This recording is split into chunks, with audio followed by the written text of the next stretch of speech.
Tudo bem com vocês? Quem é de fora? Foi para a balada ontem e foi dormir? Foi dormir, né? Pelo amor de Deus. Ah, é o professor que manda dormir?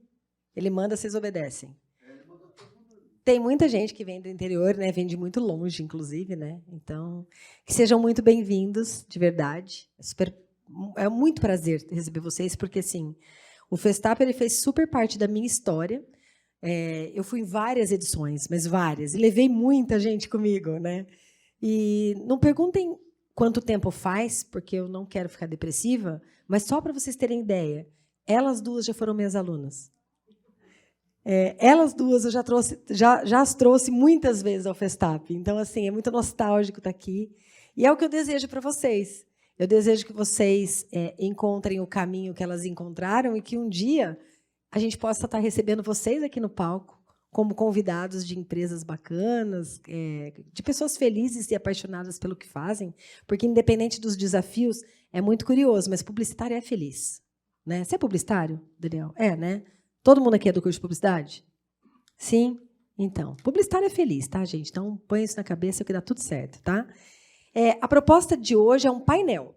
Então, a gente vai bater um papo com 3 pessoas de 3 empresas diferentes, que vão falar, tem um tema, vou falar o tema para vocês, e a intenção que a gente tem é que a gente preparou algumas perguntas que eu vou fazer para eles, mas a intenção é que sobre um tempinho para vocês perguntarem também, para vocês fazerem o contato de vocês aqui. Eu brinco que o Festap ele começa com contato, e se vocês forem bem estratégicos, vocês terminam com um relacionamento. Porque contato a gente faz no Google e relacionamento a gente constrói.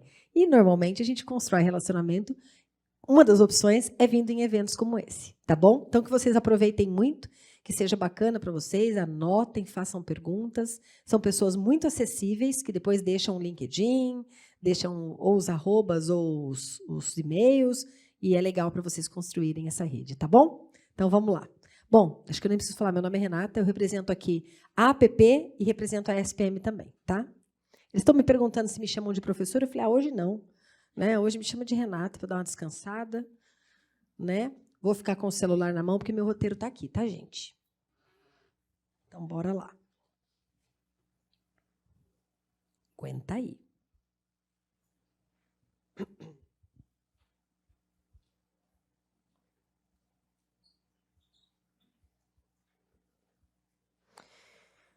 Então, além do sejam bem-vindos ao Festap, hoje vocês vão participar de um painel que a gente chama de Branding para o Consumidor Omnichannel.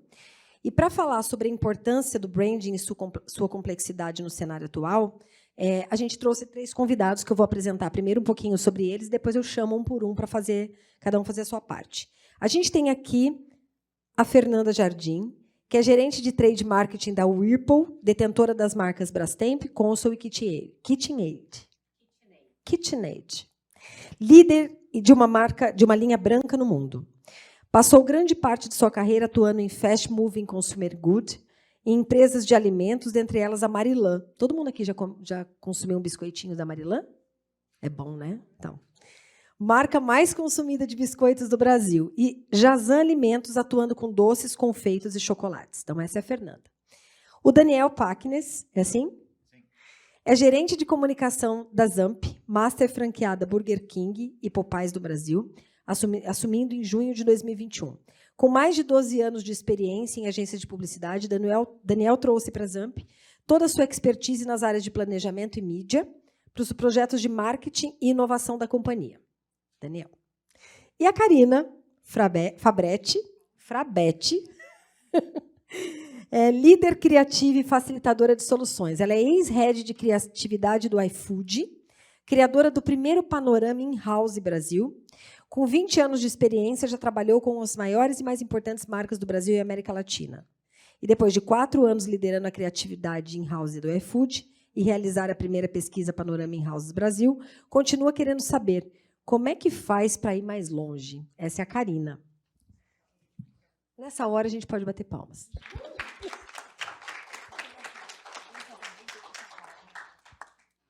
Então, bora lá.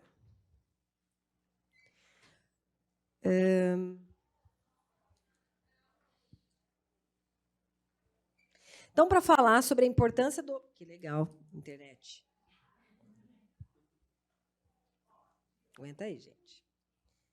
Para falar sobre a importância do branding e sua complexidade no cenário atual, onde o consumidor está em muitos lugares e com cada vez menos atenção, eu convidei a Karina, a Fernanda e o Daniel. E, para começar, a Karina conta para a gente um pouquinho do conceito do branding. Cá, por favor. Pega o microfone, eu não preciso. Pega o microfone, acho melhor. Alô? Tá. Todo mundo é familiarizado com esse nome, branding? Todo mundo, né? Porque já é disciplina de faculdade. Hoje está todo mundo muito antenado. Mas acho que tem muitos conceitos.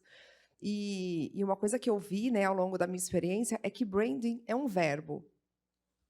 E aí, ele ser um verbo significa que ele está em movimento, né? Você está fazendo branding o tempo inteiro. E ele é um conjunto de ações de marketing ou comunicação que você escolhe. Então, se a gente olhar para as empresas hoje, existem empresas que escolheram a estratégia de branding. Porque você pode, por exemplo, ter uma startup, escolher não fazer. É uma estratégia você não fazer ou você escolher a estratégia de fazer branding. Mas, no fim do dia, quando você escolhe fazer branding, você colhe frutos muito prósperos para o seu negócio. Por isso que os profissionais de branding ficam levantando sempre a bandeira do porquê fazer, vamos fazer, porque, pelo menos no médio prazo, ele traz resultados positivos para o negócio. E aí tem uma coisa que é muito importante que todo mundo saiba, que, aliás, todo mundo já sabe, né? Porque eu brincava que Kotler já escreveu isso há tanto tempo, mas quando a gente tem um consumidor que gosta da marca, que tem um amor pela marca, ele, em algum momento, ele acaba virando o advogado da marca e defende a marca. Ele não só consome, né, ele defende. Então, investir em branding hoje é você ter uma estratégia muito sólida e muito concreta de um resultado de negócio sendo atingido. E aí tem uma frase que eu gosto muito do Jeremiah Bullmore, que ele fala que branding é que o consumidor ele constrói a marca na sua mente como um passarinho constrói um ninho, com pequenos fragmentos e com gravetos. E aí, quando a gente olha para o branding com essa perspectiva, tudo importa, né? Porque os profissionais de marketing estão aqui para setar essa intenção do que está sendo construído na cabeça do consumidor.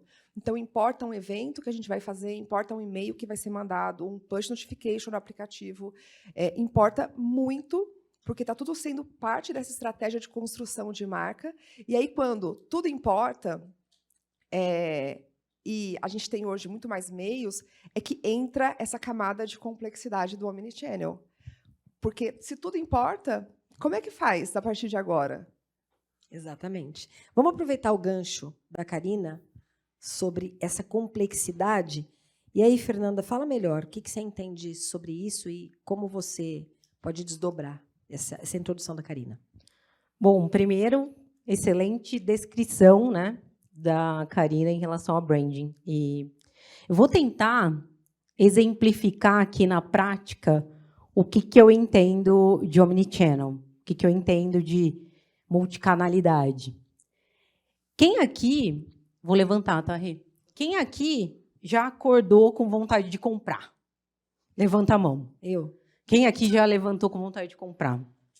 Legal. Quem aqui acorda de manhã e procura o celular?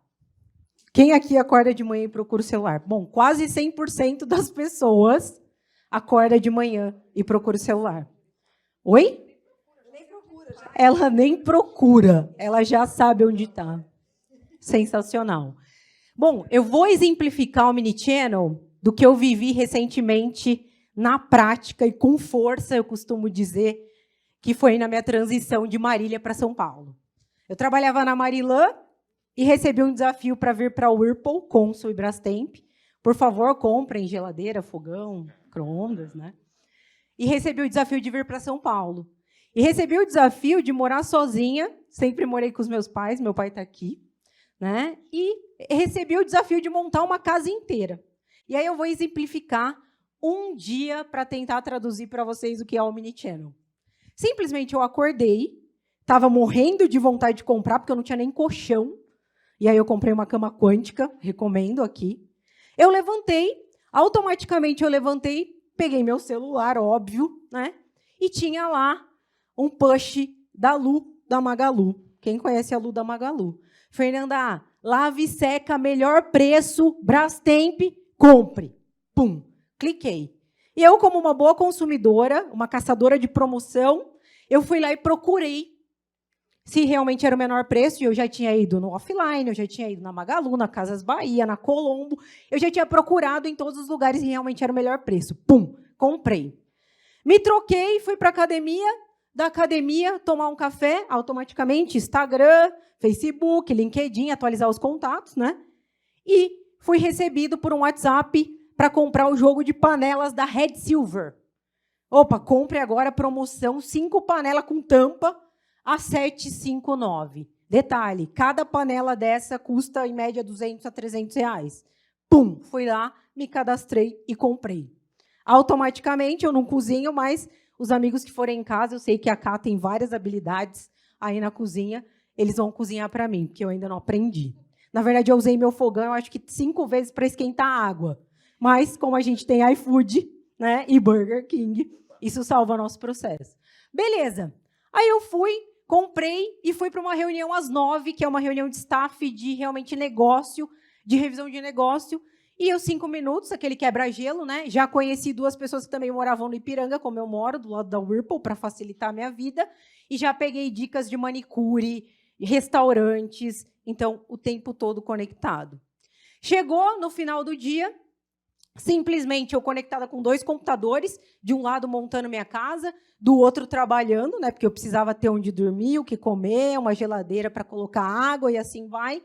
Chega no final do dia, eu recebo um push do Compra Certa, que é Brastemp Consul. Automaticamente, o refrigerador, a geladeira que eu queria, simplesmente de quase R$6.000, estava por R$3.700 à vista. E como meu pai me ensinou a poupar, automaticamente eu cliquei lá e já comprei a geladeira, o fogão e o micro-ondas. E fui surpreendida, porque o prazo de entrega, que eram mais ou menos 10 dias úteis, eles me entregaram em 4, então, por isso, consumam Consul e Brastemp.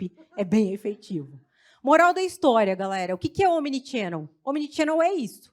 É a gente estar conectado, né? Burger King, iFood, Whirlpool, Marilã, está conectado 100% do tempo, entendendo onde esse consumidor está, o que ele está consumindo, para a gente tentar ser assertivo e trabalhar a multicanalidade, que é o que eu costumo dizer que eu aprendi, né, desde quando eu fui aluna da Renata, é o produto certo, no lugar certo, no preço certo, mas com um grau de complexidade maior, que faz com que a gente tenha que cada vez mais trabalhar de forma conectada, né, online, offline, e entender onde esse consumidor está consumindo.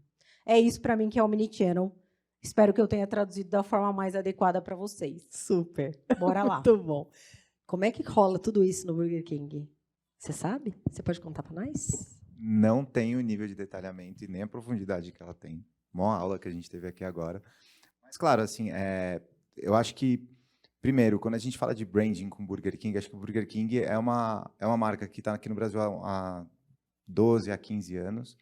E a gente já construiu uma visão de marca super bacana aqui, tanto com o nosso consumidor, quanto também dentro da nossa categoria. E eu acredito, complementando o que a Karina disse, super legal aqui para a gente agora de branding também, eu acho que branding é a visão sustentável do negócio, né? Se a marca está boa, o negócio vai bem. Se a marca não está tão bem, significa que, geralmente, você acaba tendo um problema de negócio também. Então, é muito importante a gente construir marca. E, como ela bem disse também, como um ninho, de pouquinho a pouquinho, você vai falando uma coisinha aqui, de repente, você fica um tempo sem falar, as pessoas te esquecem. Aí você tem um concorrente que acaba fazendo uma coisa super legal, as pessoas, o meu concorrente é muito mais legal. E aí você fala, putz, como é que eu trago essa galera para cá de novo?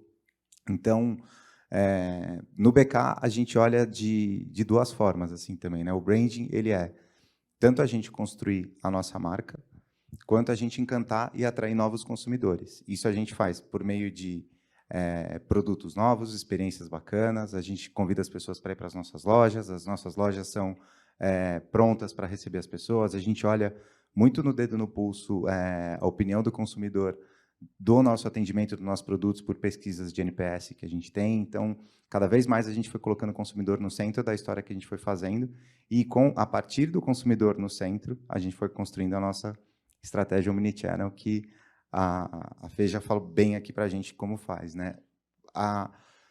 o que eu vejo assim também como omnichannel, está cada vez mais complexo da gente entender o que é um canal, qual que é a particularidade do canal, qual que é a regra, o que a gente tem que fazer e tudo mais, né? Então, quando a gente fala, putz, vocês estão presentes em todos os canais, eu como BK, a minha marca BK hoje, a minha marca não, né? A marca BK, é muito difícil a gente estar em todos os canais, porque às vezes a gente olha e fala assim, cara, mas o nosso consumidor está lá, a gente chama de BK Lover, né? Tipo, o BK Lover está lá? Ah, não sei se ele está. Putz, vamos tentar? Ah, não sei, né? Essa semana a gente criou um perfil no BeReal, por exemplo. Cara, por quê? Vamos ver o que acontece, né? Vamos testar, ver como é que funciona.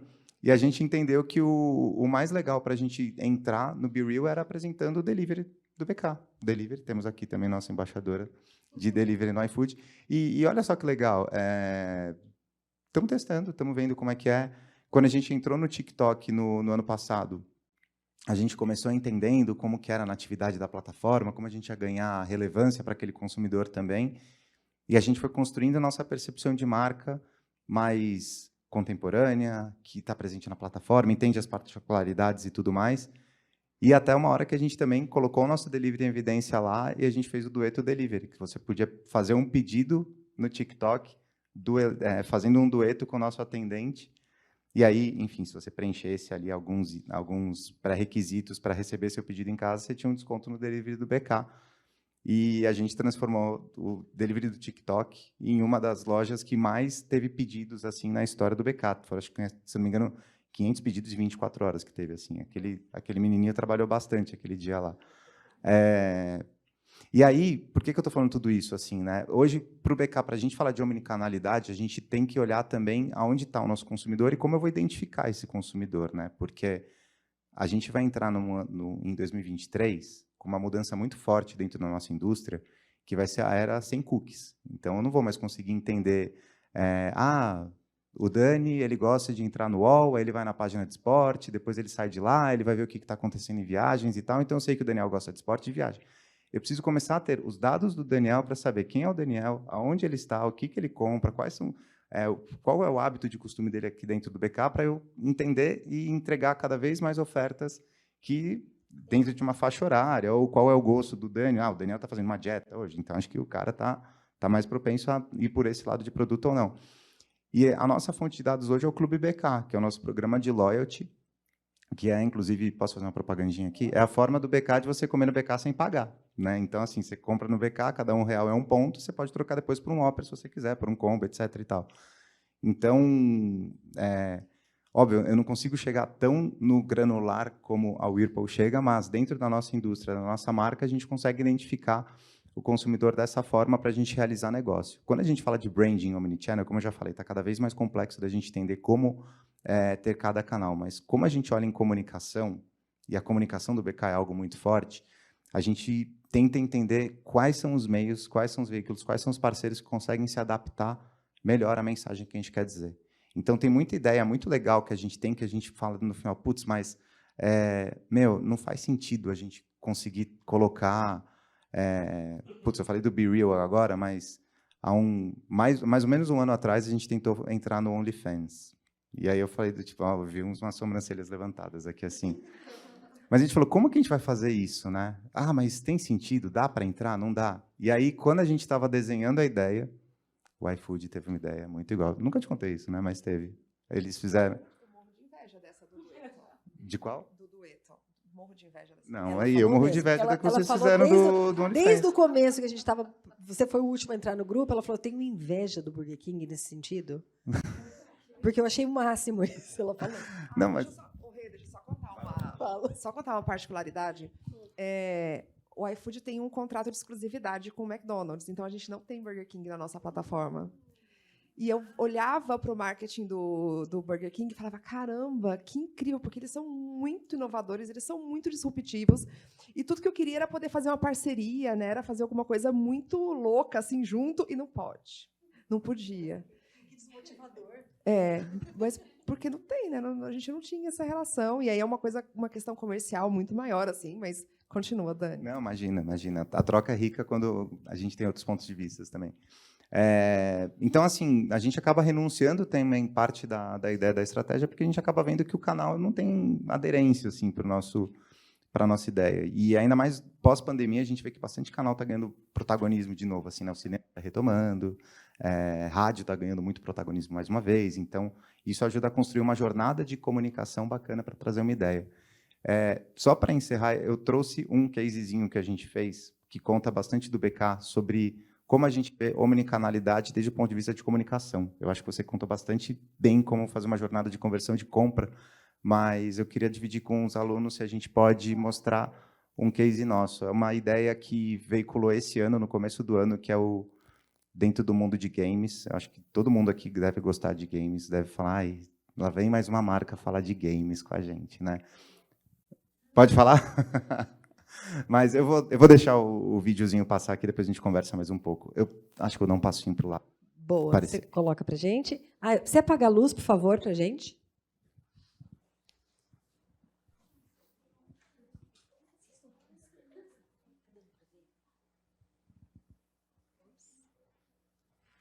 Ei, cara! Que foi? Apaga ali. Já viu o que o Burger King fez? Não.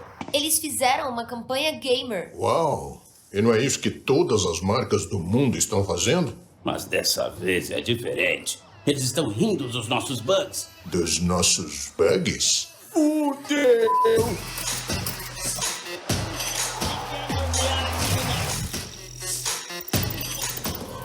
Oi!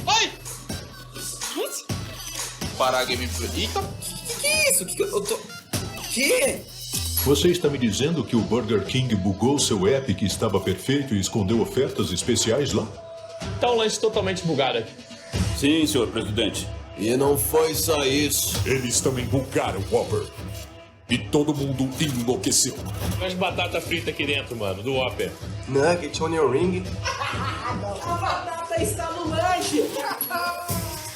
Pra que tantos bugs? Bugaram os outdoors? Os menu boards? E mais gente baixou o aplicativo. E quando gamers compartilhavam seus bugs no Twitter, o Burger King devolvia com códigos bugados. Mas o pior ainda tá por vir. Eles criaram uma loja bugada no metaverso. Uma fucking loja bugada, você acredita? O Burger King que fez tudo isso? Foi pior que aquela vez que fizeram a gente jogar pelo TV Nojo. Mas quem seria idiota de gostar de uma promoção assim? Os humanos. Certamente há algo errado com eles. Veja esses resultados.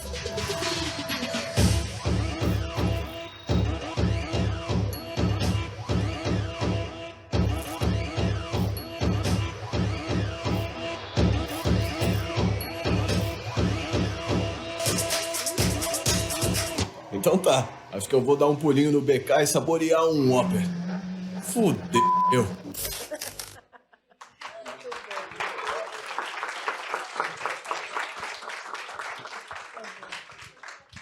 Muito bom.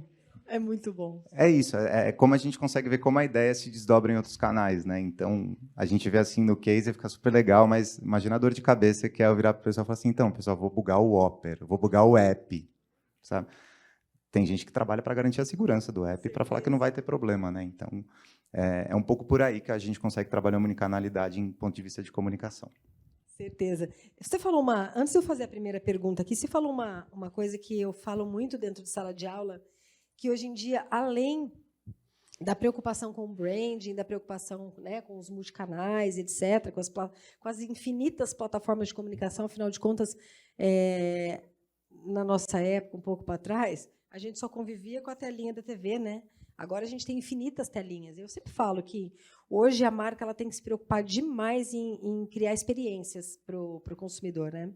Eu falo para eles que um dia eu estava num supermercado e normalmente onde é que vocês compram fio dental? Não é biquíni, não, tá, gente? Fio dental, onde é que vocês compram? Em que seção do supermercado? De higiene, né? Então, teve uma vez que eu encontrei, quando você está lá focada e você quer comprar uma marca que você gosta, beleza, você já sabe onde é e etc. Tem alguns estudos que falam que quando você não é fiel a uma marca, você enxerga tudo e nada ao mesmo tempo. Então, as marcas precisam se posicionar. Quando você é muito fiel a uma marca, se eu pedir para você falar assim para mim, fala uma coisa que você compra sempre. Biscoitos Bono. Eu sei que não é da Marilã, desculpa aí, Fernanda. Biscoitos Bono. Aí eu pergunto para você assim, fecha os olhos para o lugar que você sempre foi comprar biscoitos Bono e diz para mim o que tinha do lado direito e do lado esquerdo na prateleira. E dificilmente a pessoa lembra. Dificilmente. Por quê? Porque existe um nível de fidelidade e comprometimento. E aí, o que as marcas fazem? Elas super criam experiências que sejam relevantes. Então, eu vou dar um exemplo. Normalmente, as pessoas compram fio dental nos pontos de venda, na seção de higiene. Teve um dia, aqui em São Paulo, que eu encontrei fio dental ao lado da banca de milho verde e manga. Para mim, é surreal de legal, porque foi automática a minha compra. Né? Eu peguei o fio dental e botei para dentro do carrinho. Então, assim, esse lance que ele falou de experiência tem muito a ver com as oportunidades que as marcas criam agora, que tem a ver com ativações de marca. Não sei se vocês já ouviram falar sobre isso. Então, é uma das maneiras que as marcas encontram agora de gerar experiência e relevância de forma bastante positiva. Mas eu vou fazer a primeira pergunta para vocês, tá? Depois eu passo a bola para vocês também, tá? Então, vamos lá. Primeira pergunta. Como vocês acham, e aí eu peço que cada um de vocês responda de uma maneira mais rápida para a gente fluir, tá? Como ações de branding contribuem para o crescimento do consumo omnichannel?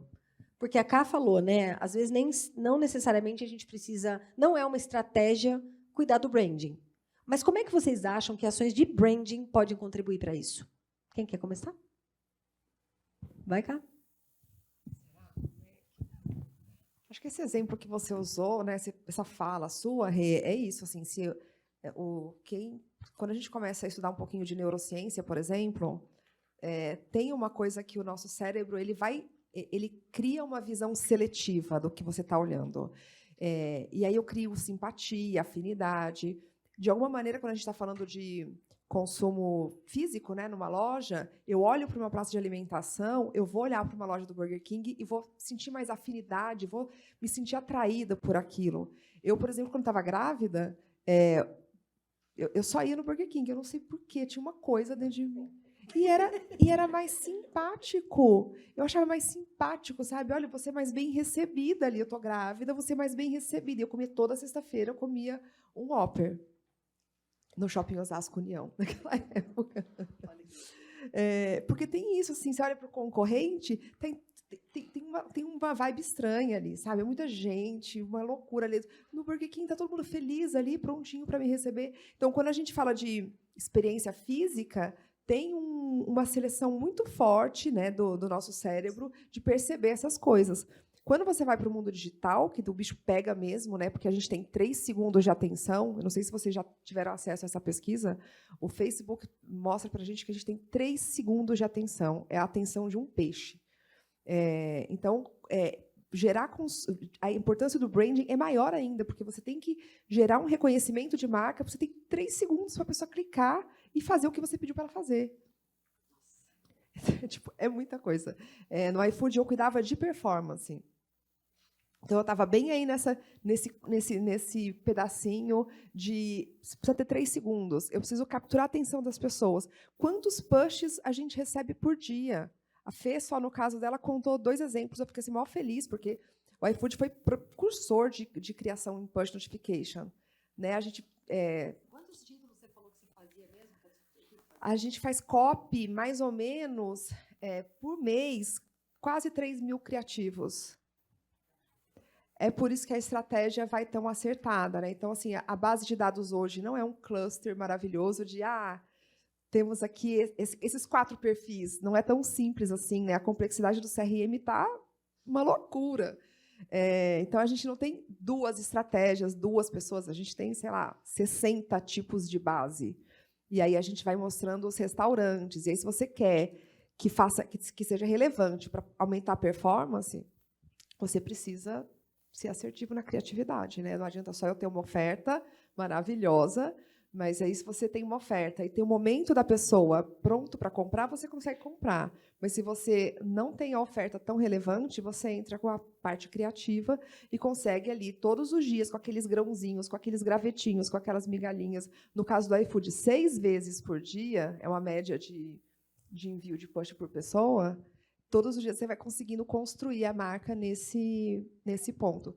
Aí, uma curiosidade que eu ia falar para vocês da estratégia da empresa, o iFood montou uma área de branding com 8 anos de vida.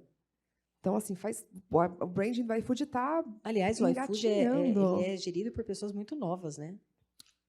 Temos. Uma empresa de pessoas muito novas. Temos. Né? E eu acho que isso é uma potência, assim, porque a gente consegue se conectar e falar com o público de um jeito muito fácil.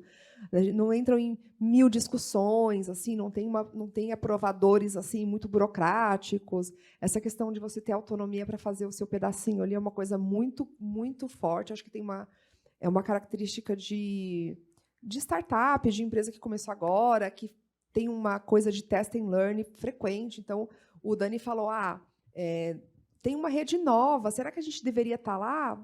Putz, vamos testar.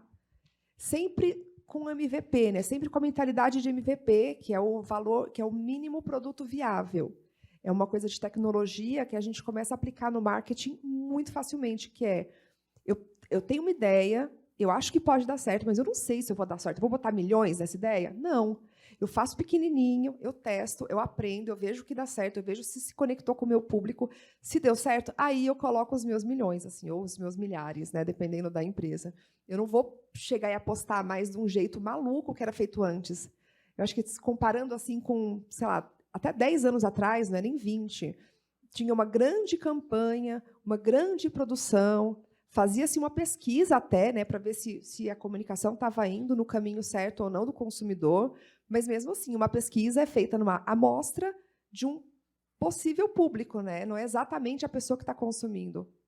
Quando a gente entra nessa mentalidade de MVP, de fazer pequenos testes, você põe online, na hora, você segmenta a base. Puta, eu vou fazer uma alteração no aplicativo, eu não vou mudar o aplicativo inteiro, eu vou mudar para uma pequena base, vou testar, vou entender se deu certo, se ninguém se reclamou, se o aplicativo não caiu, aí eu escalo e eu consigo fazer coisas de fato que são viáveis e com um caminho, nunca dá para prever o sucesso, né, mas com um caminho do sucesso um pouquinho mais direcionado. Vocês têm alguma coisa a completar? Se não tiver, fica à vontade também. Tá? É bem rápido, um exemplo para exemplificar. Quando eu entrei na Whirlpool, eu não conhecia nada da categoria. E o primeiro lugar que eu fui foi para o ponto de venda. Né? Fui visitar as lojas dos varejistas para eu me conectar com o consumidor e me conectar também com os vendedores de loja. E eu comecei a visitar alguns pontos de venda e eu ouvia, poxa, tem a geladeira do Paulo Gustavo? Tem a lavadora do Paulo Gustavo? E aí eu falei, gente, mas o que é isso, né?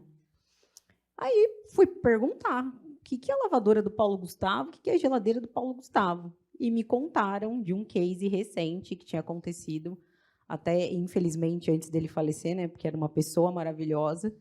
E eu fui estudar e conhecer o case, gente. E realmente, assim, incrível a conexão do Paulo Gustavo com a marca Consul, o como ele traduziu efetivamente o que é a marca e se conectou com esse consumidor. Então, esse é um exemplo de por que as empresas precisam investir em branding e conectar o consumidor com as marcas. Daniel? Super sucinta, assim.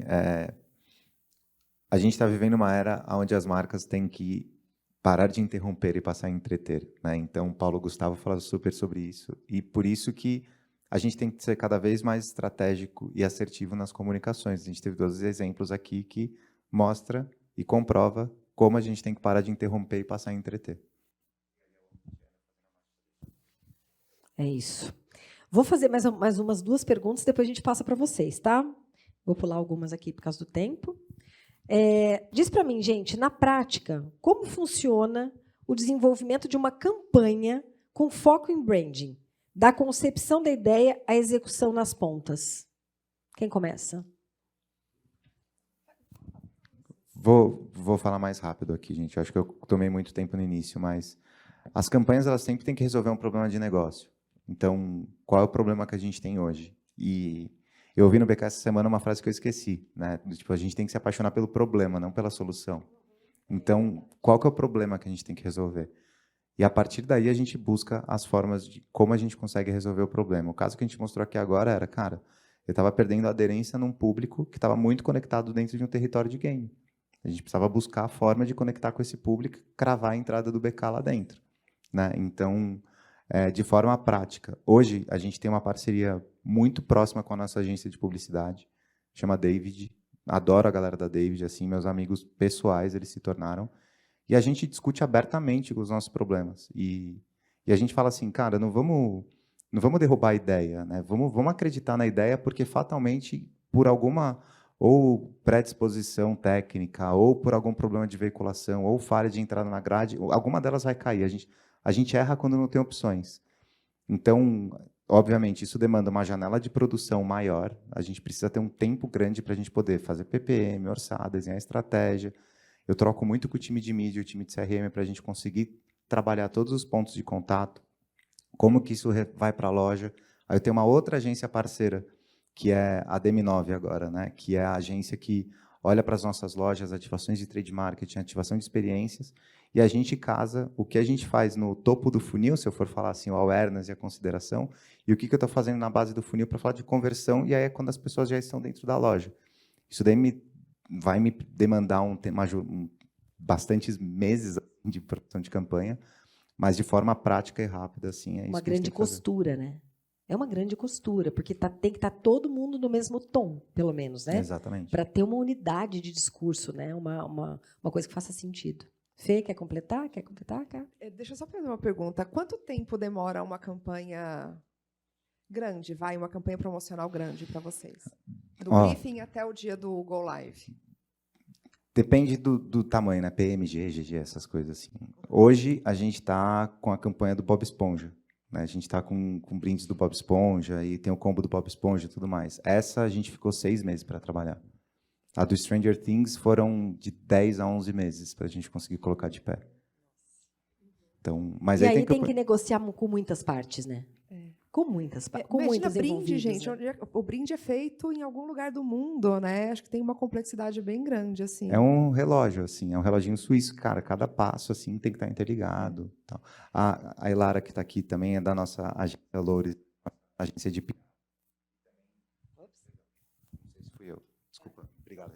E a Loures é a nossa agência de PR e responsável pelo alcance orgânico de notícias, pautas e influenciadores que a gente consegue também com as nossas ações. Então, a gente tem que amarrar tudo isso daqui para fazer as ações acontecerem. Eu ia contar uma coisa só para complementar, assim, acho que o Burger King tem claramente um calendário de marketing estruturado, né? Uma questão muito bem planejada, porque senão as ideias integradas, elas não nascem, né? Não é uma campanha só na televisão fazendo, tem um conceito que envolve a loja, que precisa ser produzido alguma coisa, às vezes tem embalagem, envolve entregador, envolve muitas coisas. E no iFood, como a gente tem um foco muito em crescimento hoje, né? A gente continua com um foco muito em crescimento, a área de branding, ela, na verdade, é responsável por encaixar o quebra-cabeça.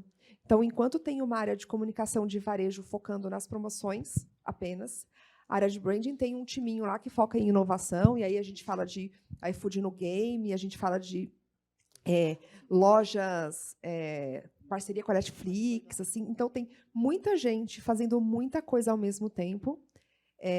Por exemplo, tem campanhas de performance que nascem em 3 dias. A maioria das campanhas promocionais, elas são feitas em 45 dias. Essas campanhas grandes, é uma loucura, mas é porque tem uma dinâmica do negócio, né? Está focando em crescimento, então precisa... a oferta é muito importante, a gente passa muito tempo negociando com os parceiros para poder conseguir trazer uma oferta relevante. Então, o branding faz isso. Conecta esse quebra-cabeça, sabe? Quando o consumidor vê, tudo faz sentido.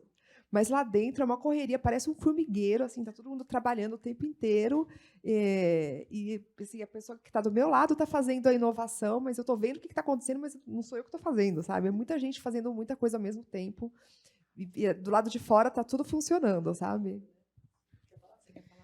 E um ponto que eu destaco nessa pergunta é que a gente falha também, né? Muitas vezes, quando a gente cria uma campanha, o produto, principalmente falando de geladeira, fogão, micro-ondas, precisa estar na loja, né? E, às vezes, dentro desse processo de você conectar, como a Cá está colocando, uma ponta falha e você, às vezes, perde para a concorrência. Então, acho que um dos grandes desafios da multicanalidade, na minha opinião, é que falam muito, né, de unified commerce, de ter tudo numa plataforma só, de facilitar a compra, mas esse ainda é um desafio quando você fala da complexidade hoje de você lidar com todos os canais e até mesmo da assertividade. E o ponto que eu destaco também da Cá, que eu acho muito legal e eu vejo o iFood praticando muito, né, em tudo que eu leio, é a questão do MVP. Poxa, vamos testar numa região, numa micro-região? Vamos ver se dá certo? Eu vejo isso como um ponto fundamental também, olhando da prática, mas nem sempre dá certo também. Poxa, Fer, por que você fala isso? Eu estou na ponta, né? Eu sou... O trade é a última parte do processo que se conecta com o shopper e que se conecta com o consumidor. E nem sempre aquela mega campanha, o abastecimento está perfeito, ou às vezes o caminhão quebrou e o produto não chegou na loja. Acontece. Acho que os nossos desafios como profissionais é como que a gente mitiga e como que a gente minimiza cada vez mais as falhas dentro de todo o processo da omnicanalidade. Acho que é isso. Acho que antes de eu pensar em mais perguntas, eu queria saber se, por causa do tempo, eu queria saber se vocês têm perguntas. Manda lá. Você me ajuda? Aliás, gente, só uma vírgula. Da próxima vez que eu trouxer esses 3 para fazer alguma coisa, eu acho que eu vou fazer uma ativação. Eu vou fazer a Fernanda vir com uma geladeira da Brastemp aqui, cheia de... Burger King é Coca-Cola ou Pepsi? É Pepsi, né? É Pepsi, cheia de Pepsi. O iFood tem que entregar Burger King. Ia ser perfeito, não ia? Na geladeira aqui, você poderia... poderia também. A gente poderia sortear uma geladeira. Fernanda, vamos ver se é poderosa aqui. Vamos lá, pergunta. Pode ser um pacote de biscoito? Tô brincando. Olá, bom dia, tudo bem? Me chamo Beatriz Pimenta, eu estou aqui pela Unisanta, da Baixada Santista. E eu queria que o Daniel e a Karina contassem um pouquinho mais. O Daniel, eu queria que vocês contassem um pouquinho como foi o processo daquela campanha do orgulho do mês LGBT com as crianças, que assim me impactou de uma forma bizarra. E a Karina, eu queria que você contasse um pouquinho mais sobre aquela campanha de tudo por R$1 no iFood, que eu vi que vocês voltaram, inclusive, a fazer periodicamente. Que sempre quando eu olho, eu falo, gente, de quem que foi essa ideia de pegar um produto e vender a R$1, que é algo assim bem... Eu amo essa campanha também. Ela foi criada dentro de casa e ela é a performance expandida, né? Porque a performance, ela fala assim de qual que é o tripé, né, dessa comunicação digital maravilhosa. Você tem uma oferta, comunicação de varejo, né? Você está ofertando, pode ser um conteúdo, o recheio, né? Pode ser uma oferta, pode ser um conteúdo. Você tem a mídia e você tem a forma que você impacta a pessoa, né? O meio. A primeira que lançou foi Big Mac por R$1. Gente, foi uma loucura. Foi uma loucura. A gente entrou na home do YouTube, a gente não fez nada, a gente fez a home do YouTube. Então, você imagina, a gente tem uma meta de vendas louca, né? Todos os meses tem uma meta de vendas sempre muito agressiva. Um parceiro com uma capilaridade nacional. Tem essa questão, assim, quando a gente fala de campanhas nacionais, tem sempre uma questão do local. É possível fazer uma campanha nacional alcançando os parceiros pequenos? Gente, é possível, mas como eu disse aqui, que a gente demora mais ou menos 45 dias para fazer uma campanha, não dá tempo. Então, o que acontece com os pequenos restaurantes é que a gente tem plataformas de apoio para aquele negócio menor e as grandes campanhas acabam sendo com quem tem maior capilaridade, que é McDonald's e Habib's. Como é que... Assim, primeiro que a ideia gente, precisamos vender. O que a gente faz? Cara, uma oferta arrasadora, matadora. Duvido que a pessoa não vai comprar um Big Mac por R$1. Né? Pegar um super top vendas, igual fazer um Opera R$1. É muito... Tipo, duvido que ninguém vai comprar. E aí entra o time comercial para negociar essa oferta. Não é assim... Tive essa ideia maravilhosa e vamos fazer, né? Entra, negocia. iFood dá quanto? McDonald's dá quanto? Como é que fica a taxa de entrega nesse negócio? Não, a gente não pode liberar a taxa de entrega. Entra um monte de gente para fazer conta para poder conseguir viabilizar isso. E aí a produção foi super simples. A gente fez tudo em 3 dias. Asset, 3 dias. É isso, a gente tem a ideia, pode ser que ela não dê certo, e a gente faz tudo em 3 dias. Tudo isso foi meu time que fez. Olha, esse foi deixa eu tentar pensar aqui, porque foi na história do iFood, o Masthead, que é aquela peça da home do YouTube, com o maior sucesso. Assim, se eu não me engano, foram...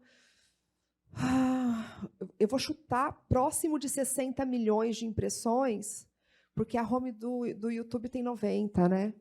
Então, acho que foi muito bom. Assim, historicamente, o YouTube, o iFood faz Masthead desde 2018, e aí a gente grava, né, todos os resultados. Esse foi o melhor de todos os anos.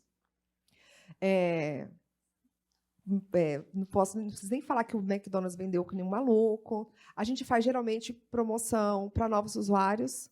Tem essa linha aí, ela entrou always on de novos usuários. Então, você fala assim, eu estou vendo com uma certa frequência, virou um chapéu do precisamos bater meta, tira essa fórmula aí que funciona, e aí virou um always on para novos usuários. Então, segredo de estratégia de ampliação de cobertura. E abriu um McDonald's em Lins, lá no interior de São Paulo. Tem McDonald's lá agora. Abriu um McDonald's em Lins. Abre uma oferta específica para Lins de McDonald's a R$1 para aumentar a base de iFood lá. E aí, gente, imagina a complexidade. Se o iFood está hoje em quase 2.000 municípios. É isso. Você entra num município, liga uma oferta. Entra no outro, liga outra. Acabou a oferta de McDonald's.